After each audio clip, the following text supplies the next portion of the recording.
4000 বছর পুরনো ঐতিহাসিক লিজেন্ডারি সমরখন্ড ব্রেড কিভাবে ঘরে বানানো যায় তার প্রক্রিয়া অনেকেই জানতে চেয়েছেন। প্রিয় দর্শক, আমাদের পোস্ট করা পূর্বের ভিডিওটি ইতিমধ্যে 10 মিলিয়ন মানুষ দেখেছেন। অনেকে আফসোস করে বলেছেন উজবেকিস্তানে আমাদের পক্ষে যাওয়াও সম্ভব নয়, আর ঐতিহাসিক সমরখন্ডের ব্রেডও খাওয়া সম্ভব নয়। তাদের জন্য বলে দিচ্ছি, একজন উজবেকিস্তানের বোন খুব সহজভাবে ঘরে কিভাবে সমরখন্ডের ব্রেড আপনি বানাতে পারেন সেই প্রক্রিয়াটি তিনি দেখিয়ে দিয়েছেন।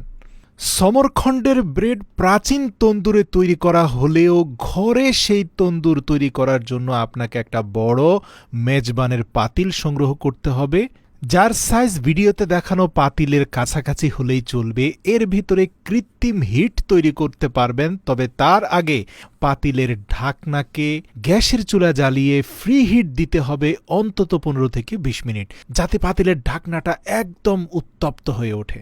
এবার আসুন সমরখন্ড ব্রেডের ডো কিভাবে তৈরি করবেন। একটা মাঝারি সাইজের বাটিতে 250 গ্রাম পানির সাথে 1 চামচ চিনি এবং 1 চামচ ইস্ট মিশিয়ে ভালো করে গুলিয়ে 5 মিনিটের জন্য রেখে দেন। অন্য আরেকটা বাটিতে 500 গ্রাম আটার মধ্যে 1.5 চামচ লবণ মিশিয়ে ভালো করে মিক্স করে পূর্ব থেকে প্রস্তুত করা পানি, ইস্ট এবং চিনির সংমিশ্রণটা সেই আটার মধ্যে ঢেলে দিন। এবার ট্রেডিশনাল ওয়েতে সুন্দর করে দুটি ডো তৈরি করে ফেলুন। আমি জানি সমরখন্ড ব্রেডের শেপ দেওয়াটা এতটা সহজ হবে না, তারপরও আপনি ঘরোয়াভাবে যতটা সম্ভব অনলাইনে দেওয়া সমরখন্ডের ঐতিহাসিক শেপটার আদলে আপনার ডোটাকে তৈরি করার চেষ্টা করবেন। মনে রাখবেন, ডোটাকে খুব ভালো করে মাখিয়ে নিতে পারলে শেপটাও ভালো আসবে।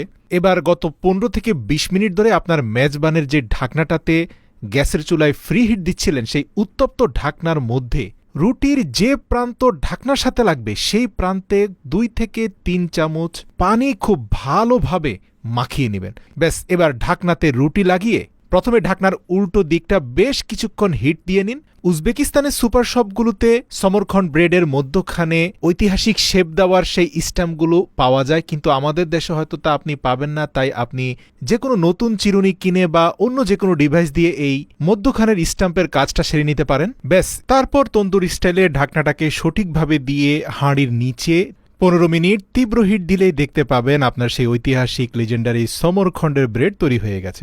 প্রিয় দর্শক, উজবেকরা তাদের ঐতিহাসিক ক্যাবেজ মিটবলের সাথে এই রুটি উপভোগ করে থাকে, সেটাও খুব চমৎকার আরেকটা রেসিপি।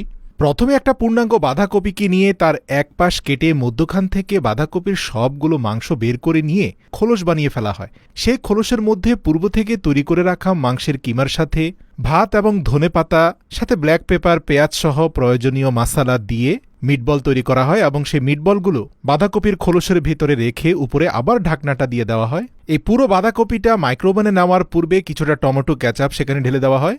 এরপর মাইক্রোওভেনে পুরো বাঁধাকপিটাকে 200 ডিগ্রি সেলসিয়াস তাপমাত্রায় 90 মিনিটের জন্য কুক করা হয়। কুক করা বাঁধাকপির উপরে ঢাকনা খোলার পরে আপনি দেখতে পাবেন ডেলিশিয়াস সেই মিটবলগুলো ইতিমধ্যে সিদ্ধ হয়ে গেছে। সমরখন্ডের রুটির সাথে এই বাঁধাকপির সবজি এবং মিটবলকে মিশিয়ে উজবেকরা তাদের বিভিন্ন ঐতিহাসিক পার্টিগুলো সেলিব্রেট করে থাকে।